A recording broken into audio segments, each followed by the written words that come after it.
자, 이 시간에는 4장 하겠습니다. 4장 여러 가지 지켜야 되는 의무 공부를 해봅시다. 의무가 제일 중요하고 시험에도 제일 많이 나옵니다. 자, 그런데 본격적으로 이제 업무를 시작하기 전에 뭐부터 해야 돼요? 장사하려면 손님과 물건을 확보하셔야 될 겁니다. 그렇죠? 중기업에서 손님과 물건 확보라고 하는 건 중개계약을 통해서 이루어지는 겁니다. 자, 그래서 중개계약을 통해서 가망 고객과 그렇습니다. 물건을 확보하셔야 됩니다. 중개계약은 우리 앞전에도 한번 공부를 하신 적이 있습니다. 누구하고 누구 사이에 체결되는 계약입니까? 중개 의뢰인과 개업공인중개사 간에 체결되는 계약입니다. 그렇죠? 아저씨 우리 집 팔아주세요. 알았습니다. 이게 바로 중개계약입니다.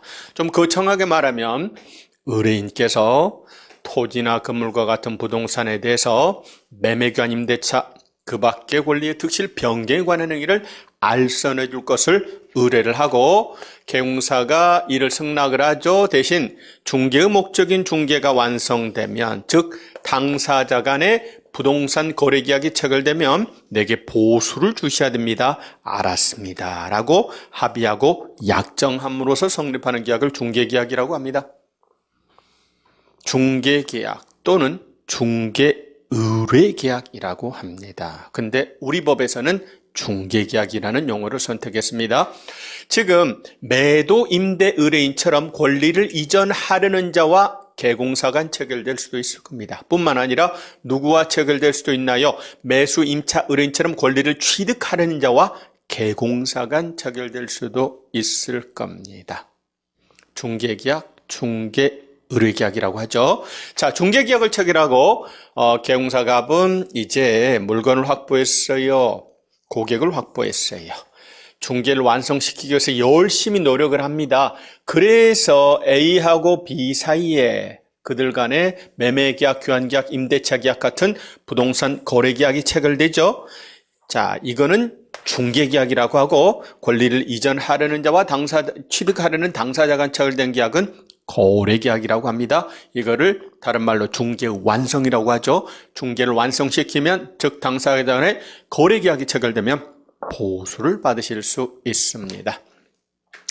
자, 그러면 이와 같은 중개계약에 대해서 알아보는데 중개계약은 중개실무의 출발점이라고 말할 수 있죠.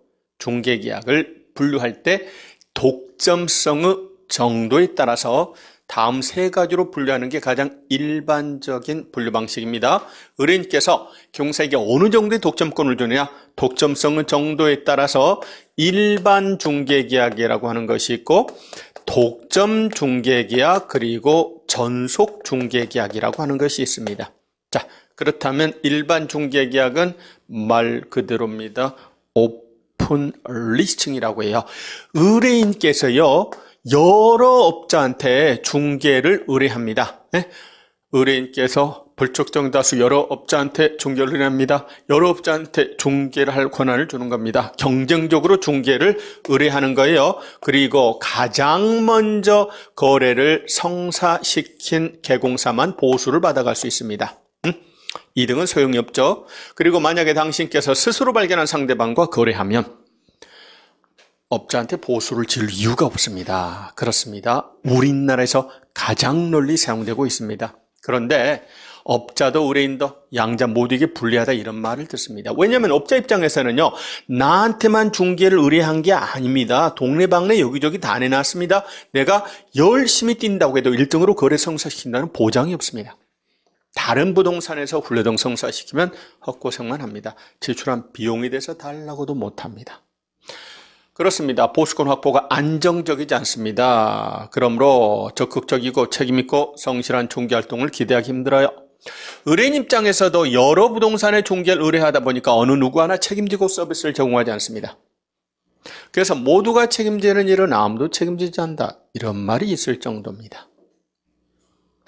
그리고 개공사들이 그저 손님들을 갖다 붙이다 보니까 충분한 조사가 이루어지지 아니한 상태예요. 중개 사고가 터질 가능성도 의외로 높습니다. 그래서 의뢰인도 불리하고 개공사도 불리한 양자 모두에게 불리한 중개계약이다. 이런 평가를 듣고 있습니다. 그런데 그나마도 우리나라에서는 말입니다. 이게 서면 계약이 아니고 말로 합니다. 우리나라는 대부분 중개 계약을 말로 해요. 안 되겠다. 그래서 제발 중개 계약을 서면화라도 하자. 이런 노력의 일환으로서 우리 법 22조의 일반 중개 계약은 조문이 만들어집니다. 자, 그럼 나온 김에 독점과 전속은 기본 베이스는 똑같습니다. 전부 다 exclusive right to sell listing이라고 부르고 exclusive agency listing, 배타적인 독점권을 주는 거예요. 공통점은 의뢰인께서요, 특정한 업자를 정해서 그자에 한하여 중개대상물을 중개하도록 독점권을 주는 계약입니다. 갑은요, 의혹이 고치돼요. 해볼 만한 게임입니다. 아까요, 일반처럼 불안에 떨 필요가 없어요. 오로지 나한테만 중개 의뢰했다니까. 나한테만 독점권을 줬다니까요. 불안에 떨 필요가 없어요. 만약에 A가 다른 부동산 통해서 거래하면 그거는 위약이에요. 갑은요, A한테 위약금 달라고 해서 위약금 받으실 수 있다 그 말입니다. 불안에 떨 필요가 없어요. 기간 안에 열심히 뛰어서 거래를 성사시키기만 하면 보수는 내 것이 됩니다. 의혹이 고치가 됩니다. 적극적이고 책임있고 성실한 중개활동을 기대할 수 있습니다. A의 이익이 보장되는 중개활동을 기대할 수 있다. 그래서 독점과 전속은 일반하고는 다릅니다. 다만 독점권을 준다는 점에서는 똑같지만 어떤 차이가 있느냐. 독점은요, 당신이 스스로 발견한 상대방과 거래도 못해요. 당신은 스스로 발견한 상대방과도 거래 못하고 오로지 A의 물건은 갑을 통해서만 거래해야 됩니다. 이게 독점입니다. 따라서 독점은 만약에 갑이 아니라 당신이 스스로 발견한 상대방과 거래해도 위약금을 주셔야 되는 게 독점이에요. 그러나 전속은 내 비록 너에게 독점권을 줬어도 내가 스스로 발견한 상대방과는 거래할 수 있다. 이거는 위약이 아니다. 스스로 발견한 상대방과 거래할 권한은 남아있는 것, 이게 바로 전속입니다. 그래서 우리나라에서는 현재 우리 법 22조의 일반, 23조의 전속 중개계약을 선택해서 22조, 23조에 직접 규정을 하고 있습니다. 중개계약 중에 독점은 직접 법령으로 규정하고 있지는 않습니다. 자, 그러면 그 일반과 관련된 법조문이 바로 16쪽 1번 중개계약, 이런 말이 있습니다. 의뢰인은 중개 의뢰 내용을 명확하게 하기 위하여 필요한 경우 개공사에게 다음 각호의 사항을 기재한 거기 일반자가 빠진 일반 중개계약서 작성을 요청할 수 있다. 4가지 사항을 기재한 일반 중개계약서 작성을 요청할 수 있다라고 돼 있어요.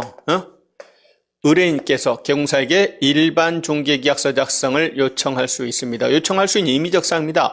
이 요청에 대해서요, 갑은 거절할 수도 있습니다. 싫어 거절할 수도 있다 그 말입니다. 따라서 말을 이렇게 만들어 봅니다. 일반 중개계약을 체결하면 반드시 일반 중개계약서를 작성 교부해야 한다. 의무는 아닙니다. 요청할 수 있고 거절할 수 있습니다. 다음 4가지 사항이라고 해서 박스 안에 있죠. 위치 및 규모, 거래 예정 가격, 그 다음에 중개 보수, 그렇습니다. 그리고 준수할 사항, 4가지 사항을 기재한 일반 중개계약서 작성을 요청할 수 있습니다. 지금 A가 갑에게 일반 중개계약서를 작성합시다. 그랬더니 갑이 콜, 알았어, 응했습니다. 요청에 응해서 작성을 한답니다. 그런데 작성을 하는데요, 어떻게 해요? 그렇습니다. 자기에게 유리하고 의뢰인에게 불리한 일반 중개계약서를 작성할 수도 있습니다. 이런 걸 막기 위해서 이런 말이 있죠. 국토부 장관께서는요, 그렇습니다. 국토부 장관께서는 일반 중개계약에 관하여 표준이 되는 서식을 정하여 그 사용을 관장할 수 있다. 취지는 뭐죠? 자, 좋아, 받아들였어. 작성한대. 그렇다면 이왕이면 우리가 표준 서식을 하나 만들어 놓을 테니까 이거를 써주면 고맙겠지. 그런 뜻이겠죠? 의무는 아니에요. 다시 국토부 장관은 일반 중개계약에 관하여 표준이 되는 서식을 정하여 그 사용을 권장할 수 있다. 현재는